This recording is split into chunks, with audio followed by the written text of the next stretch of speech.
Assalamualaikum, dear students. Unit number 13 and chapter number 17.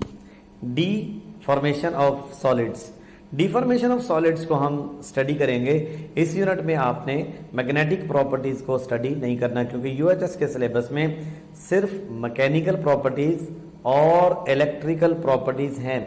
Mechanical properties में क्या क्या है? मैकेनिकल प्रॉपर्टीज में आपने स्ट्रेस, स्ट्रेन, इलास्टिक मॉडुलस वगैरह को पढ़ना है। और इलेक्ट्रिकल प्रॉपर्टीज में क्या स्टडी करेंगे हम? इलेक्ट्रिकल प्रॉपर्टीज में मटेरियल्स को स्टडी करेंगे, जैसे इंसुलेटर है, कंडक्टर है या सेमीकंडक्टर। और इसके बाद है मैग्नेटिक प्रॉपर्टीज, जिसमें फेरोमैग्नेटिक मटेरियल वगैरह, डायामैग्नेटिक या पैरामैग्नेटिक मटेरियल्स हैं, आपने उनको स्टडी नहीं करना।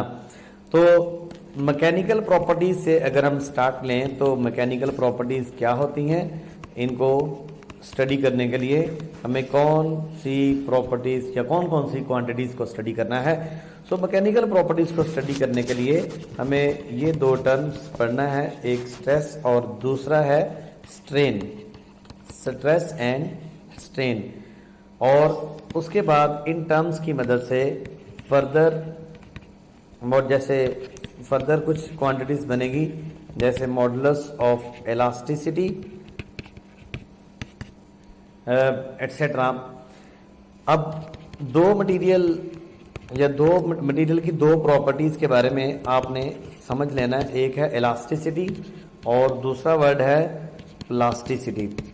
What is elasticity and what is plasticity? Elasticity या इलास्टिक मटेरियल वो मटेरियल होता है जिसके ऊपर हम फोर्स अप्लाई करें, स्ट्रेस अप्लाई करें और स्ट्रेस रिमूव करने के बाद वो मटेरियल अपनी पहली शेप में वापस आ जाए, तो हम उसको कहते हैं कि मटेरियल इलास्टिक है और उसकी उस प्रॉपर्टी का नाम क्या है? इलास्टिसिटी। लेकिन अगर मटेरियल अपनी प्रीवियस शेप में स्ट्रेस रिमूव करने के बाद प्रीवियस शेप में वापस ना आए, तो उस प्रॉपर्टी का नाम है प्लास्टिसिटी। और मटेरियल को हम कहते हैं, मटेरियल हो गया है प्लास्टिक। अब इलास्टिसिटी की रीजन क्या है? अगर आपसे पूछा जाए कि किसी भी मटेरियल में जो इलास्टिसिटी होती है, यानी कोई मटेरियल इलास्टिक क्यों होता है, उसकी क्या वजह है, तो that reason is cohesive forces. You know, solids में कोहेसिव फोर्सेस होती हैं और इन फोर्सेस की वजह से कोई भी मटेरियल, किसी भी मटेरियल में ये सलाहियत होती है, अगर हम उसको उसकी लेंथ में, वॉल्यूम में या शेप में चेंज लाएं, तो इलास्टिक यानी कोहेसिव फोर्सेस की वजह से वो मटेरियल में ये सलाहियत होती है कि वो पहले वाली पोजीशन पे वापस आ जाए। तो इसका मतलब है इलास्टिसिटी के पीछे रीजन है कोहेसिव फोर्सेस। तो मैकेनिकल प्रॉपर्टीज क्या है? Properties of a material in response to applied stress. जब हम स्ट्रेस अप्लाई करते हैं, are termed as mechanical properties. Deformation of solid में क्या पढ़ेंगे? Deformation is the change in length, volume या shape of a solid due to an external force. जैसे कि आप देख रहे हैं, इस बॉल के ऊपर एक्सटर्नल फोर्सेस लगाई जा रही हैं, इस बॉल को स्क्वीज किया जा रहा है, और जब हम फोर्स रिमूव करेंगे तो मटेरियल की शेप पहले वाली भी आ सकती है, परमानेंट चेंज भी आ सकती है। तो ये है उसमें डिफॉर्मेशन। सो इलास्टिसिटी की डेफिनेशन जो भी अभी मैंने आपसे डिस्कस की, is the property of a solid to return to its original length, volume और shape after removal of an external force. अगर पहले वाली शेप में वापस ना आए तो उसको कहेंगे प्लास्टिसिटी। तो स्टार्ट लेते हैं पहली क्वांटिटी, यानी मैकेनिकल प्रॉपर्टीज को अंडरस्टैंड करने के लिए हमें समझना होगा किसको? स्ट्रेस को और स्ट्रेन को। What is stress? Stress is defined as the force, बल्कि आप इसको डिफॉर्मिंग फोर्स भी पढ़ सकते हैं, क्योंकि स्ट्रेस में जो फोर्स अप्लाई की जाती है उस फोर्स को कहते हैं deforming force per unit area. क्योंकि स्ट्रेस में जब फोर्स अप्लाई करनी है तो उस फोर्स ने लाजमी कोई ना कोई चेंज लाना है। तो unit area to produce any change in length, shape और volume of a body. Stress की डिफरेंट टाइप्स हैं, लेकिन फॉर्मूला एक है F/A। अगर इसका हम यूनिट लिखें तो होगा न्यूटन पर metre square, that is equal to pascal. Pressure में और स्ट्रेस में क्या फर्क होता है? बेटे प्रेशर में ये जो फोर्स है, प्रेशर के फॉर्मूला में ये जरूरी नहीं है कि ये वाली फोर्स डिफॉर्मिंग फोर्स हो। प्रेशर के फार्मूला में फोर्स होनी चाहिए पर यूनिट एरिया, यानी force applied per unit area is called pressure. इसका यूनिट भी वही है जो स्ट्रेस का है, लेकिन स्ट्रेस के फार्मूला में जो फोर्स होती है हम उसको कहते हैं डिफॉर्मिंग फोर्स। अब ये जो स्ट्रेस है ये डायरेक्टली प्रोपोर्शनल है फोर्स के।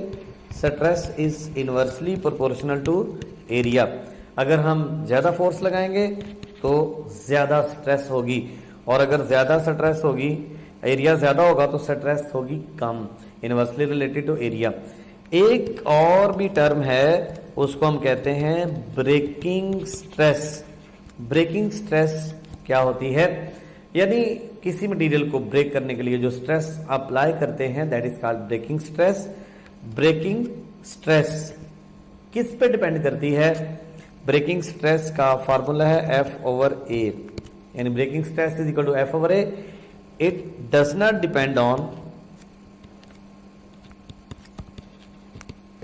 Depend on length of material,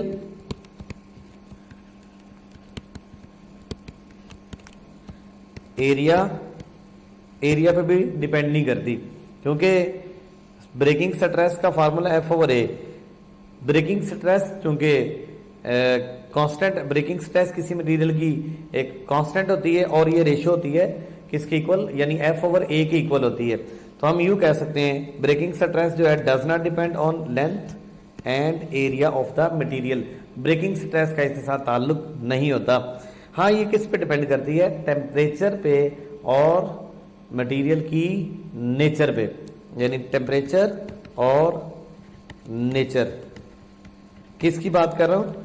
breaking stress, not breaking force. Force की बात नहीं कर रहा।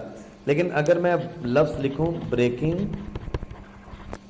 Force, breaking force, what is breaking force? F। तो F ओवर A जब कांस्टेंट है तो हम लिख सकते हैं F directly proportional to area. Breaking force depend कर रही है एरिया पे, नॉट ऑन लेंथ। लेंथ पे डिपेंड नहीं करती ब्रेकिंग फोर्स, लेकिन ब्रेकिंग फोर्स जो है एरिया पे डिपेंड करती है।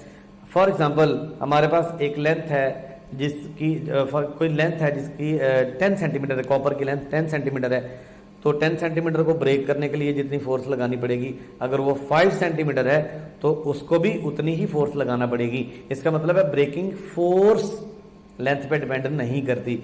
ब्रेकिंग स्ट्रेस किस किस पे डिपेंड नहीं करती? ब्रेकिंग स्ट्रेस इधर मैंने लिखी है, ये लेंथ पे भी डिपेंड नहीं करती, एरिया पे भी डिपेंड नहीं करती, क्योंकि ये कांस्टेंट होती है और ये इन दोनों की रेशो के बराबर होती है। जब ये चीज कांस्टेंट है तो फिर जब लफ्ज बोलेंगे breaking force is directly related to area. Breaking force is directly proportional to radius square. अगर किसी मटेरियल का रेडियस डबल कर दिया जाए तो उसकी ब्रेकिंग फोर्स 4 टाइम हो जाएगी। ब्रेकिंग फोर्स और ब्रेकिंग स्ट्रेस दो अलग अलग क्वांटिटीज हैं। ब्रेकिंग स्ट्रेस इधर है, ये ना लेंथ पे डिपेंड करती है ना एरिया पे डिपेंड करती है। ब्रेकिंग स्ट्रेस किसी भी मटेरियल की कांस्टेंट होती है और ब्रेकिंग स्ट्रेस का फार्मूला है F over A। Breaking stress से हम ब्रेकिंग फोर्स की तरफ जा रहे हैं, तो ये ब्रेकिंग स्ट्रेस है F over A। Breaking stress जब कांस्टेंट होगी तो force is directly proportional to area. तो जितना बड़ा एरिया होगा ब्रेकिंग फोर्स उतनी ज्यादा होगी, और जितना रेडियस ज्यादा होगा डेफिनेटली ब्रेकिंग फोर्स उतनी ज्यादा होगी। टाइप्स की बात करते हैं। स्ट्रेस की है 4 टाइप्स। पहली है टेंसाइल स्ट्रेस, दूसरी वॉल्यूमेट्रिक या कंप्रेशनल, और तीसरी है शियर स्ट्रेस। और नंबर 4 अभी हम एंड पे डिस्कस करते हैं, that is called compressive stress. सब का फार्मूला एक ही है, F over area. It is the stress which changes length. अगर हम, ये रॉड है मेरे पास, इसको मैं लेंथ के अलोंग खींच रहा हूं तो इसमें एलोंगेशन आ गई, इसमें लेंथ की अलोंग चेंज आई है, तो इसको हम कहते हैं टेंसाइल स्ट्रेस। इसको लॉन्गिट्यूडनल भी बोलते हैं, लॉन्गिट्यूडनल। टेंसाइल का दूसरा नाम है लॉन्गिट्यूडनल, जो लेंथ में इंक्रीज करवाए, दैट इज कॉल्ड टेंसाइल या लॉन्गिट्यूडनल स्ट्रेस। इस तरह से है वॉल्यूमेट्रिक स्ट्रेस। वॉल्यूमेट्रिक स्ट्रेस में क्या होता है कि वो स्ट्रेस जो किसी मटेरियल के वॉल्यूम में चेंज लाए, वॉल्यूमेट्रिक का दूसरा नाम होता है कंप्रेशनल, और तीसरा है शेयर, यानी only change in shape. Stress which change only the shape of a material is called share. और लास्ट वन है कंप्रेसिव। कंप्रेसिव में और टेंसाइल में सिर्फ इतना फर्क है कि कंप्रेसिव में लेंथ के अलोंग कंप्रेशन करवाते हैं। फॉर एग्जांपल ये मेरे पास पॉइंटर है, तो इसको मैं इस तरह से फोर्स लगा रहा हूं, कंप्रेस कर रहा हूं इस डायरेक्शन में यूं, तो इसको जब मैं कंप्रेस कर रहा हूं लेंथ के अलोंग, तो that is called compressive stress. और टेंसाइल स्ट्रेस, कंप्रेसिव स्ट्रेस, ये थी स्ट्रेस की टाइप्स। और ये मैंने वही चीज यहां पर मेंशन की है। आगे बढ़ते हैं। What is strain? Strain, it is the measure of the deformation in a solid. Measure of deformation is called strain. यानी डिफॉर्मेशन तो आ रही है स्ट्रेस के अप्लाई करने से, लेकिन कितनी डिफॉर्मेशन है उसकी मेजरमेंट को हम कहते हैं स्ट्रेन।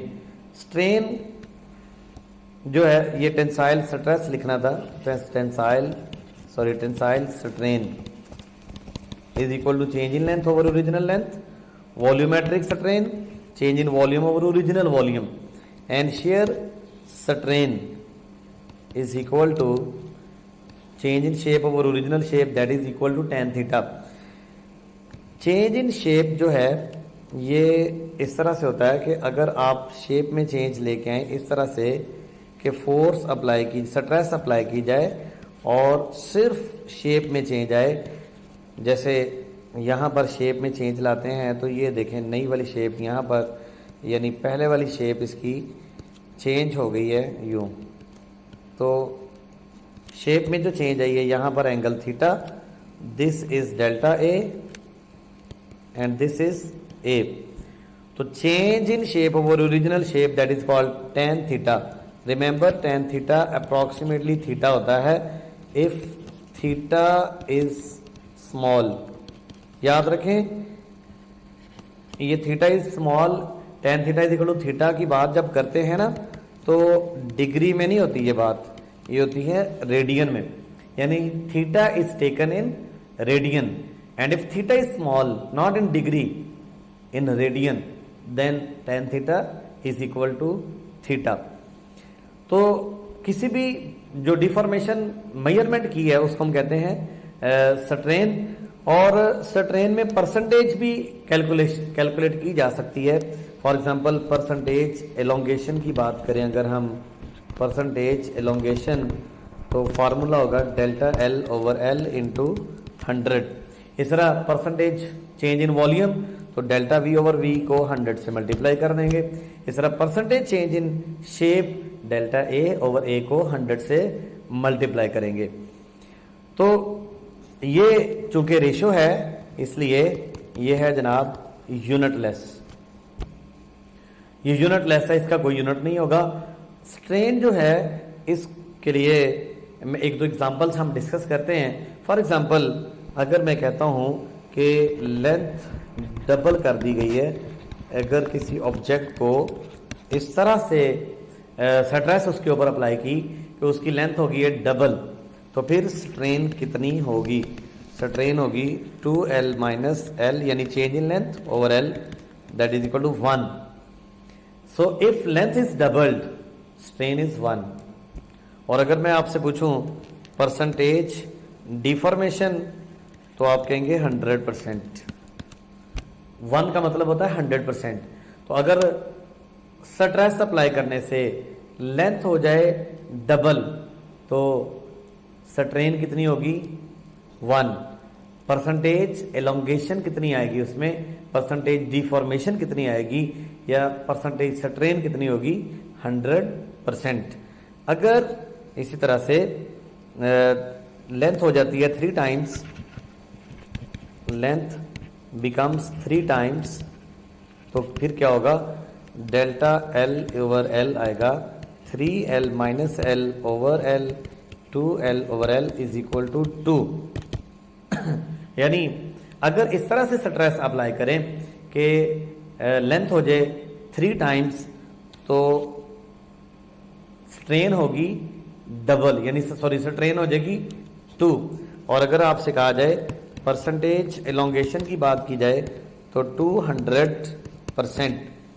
तो अगर मैं कहूं कि डिफॉर्मेशन 200% है, तो आप बताइए लेंथ कितने टाइम बढ़ी, 3 टाइम। अगर मैं कहता हूं कि डिफॉर्मेशन है 100%, तो लेंथ में कितना चेंज आया, लेंथ होगी डबल, यानी लेंथ डबल होगी तो वो होगा 100% डिफॉर्मेशन।